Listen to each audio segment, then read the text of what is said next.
Good morning. Have I ever told you the story of the Chinese farmer?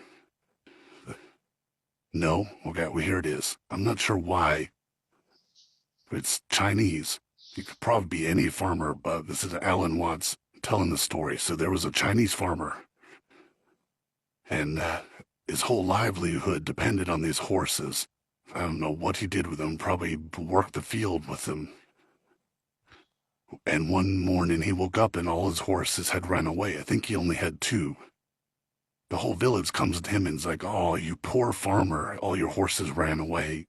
And he goes, "Maybe." So the town goes away. The next day, those two horses bring back a whole team of wild stallions. They were stallions. He couldn't believe his eyes, his fortune. So the town comes out, like a few of them. There's probably the baker and the mayor and a few others. I'm not sure who in the town came, but there was town people, and they were like, "Oh, you're so lucky and fortunate. God has blessed you." And the Chinese farmer says, "Maybe." Next day, his son, I forgot to tell you, but he has a son, is trying to train these wild stallions, and they are wild, and one of them bucks him way right off right into his head, and instead of hurting his head, he breaks his leg.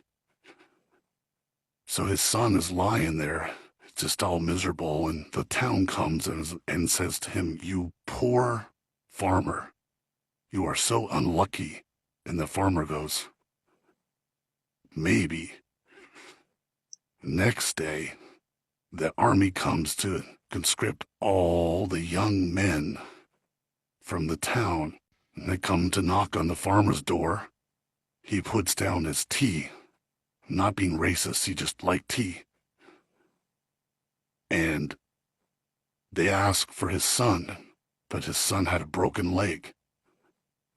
So his son couldn't go to die in battle because they were fighting the Canadians. The Canadians that year, for some reason, were near China. And the whole town comes and says, "You lucky farmer, your son could not go to war." And the farmer goes, "Maybe." So the point of that story is when something bad or something's good, you really don't know if it's bad or good till quite a bit later. Sometimes the very worst things that happen to you end up being the best thing ever. So today, I guess the lesson for all of us is, instead of labeling something as bad or we're unlucky or being a victim, just go, baby, and wait and see. All right, you have a good day. I'm gonna have a nap. Okay, good talk.